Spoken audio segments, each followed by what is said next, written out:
So let's start with a hot issue of the day. Quote-unquote right-sizing. To be impartial about it, removing auto lanes and widening bike lanes. Originally proposed for 4 streets, actually done on 1 in this phase, Folsom Street. What's your take on what's happened? Well, as you know, I was the only council member against it completely. And I got in a little bit of hot water with a fellow council member because I called it an assault on common sense. I looked at it, I looked at the statistics, I looked at what they were trying to do, and none of it made any sense to me.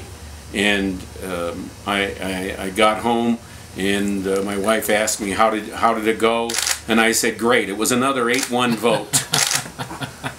And this one still perplexes me. I thought your editorial was right on. I was comfortable with what you said. I don't think we did a very good job. Staff did a very good job. And I believe they hung out council members. Meaning council members in their zeal to promote bicycling, which pretty much everyone on council, even me, would say I would like to promote. I think I voted for everyone, and that may have been the only one who voted for the West TSA, the North-South Connection, running through open space, because I believe that bicyclists need a safe way to get north and south.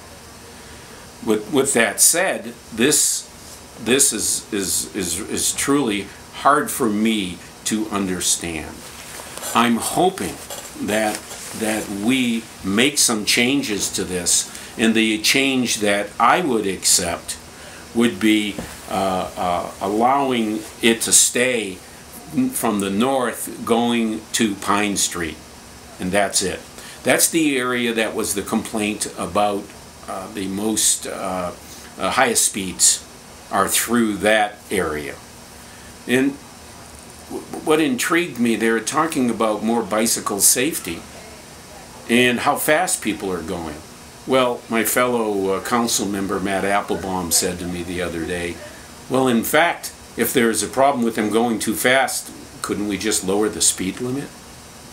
So there are solutions. It was a very safe road in my eyes. It's one of the roads that I use north-south all the time, multiple times a day.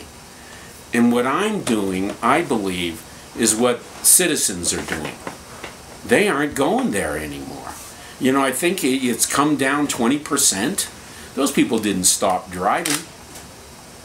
They didn't stop driving. What they've done is they've found alternate routes, other ways to get through there, because usually if they're going there on time. I've heard merchants who have been very upset. We didn't consider that. And then, what is today? Thursday. Tuesday night, the staff came up with some alternatives. They're going to take out some of the bollards. They've got some things to make it safer for bicyclists. They're going to change some of the colors.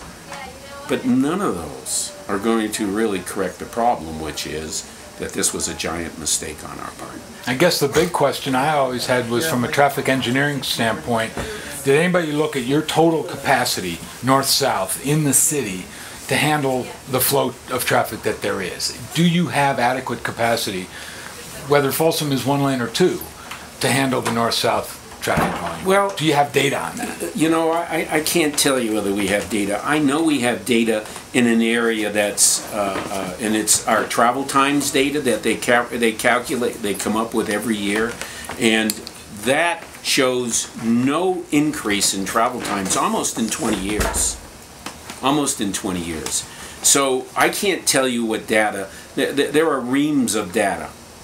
But as you pointed out in your editorial, you know, a one-day glimpse at is not an appropriate amount of time to look at statistics on a route.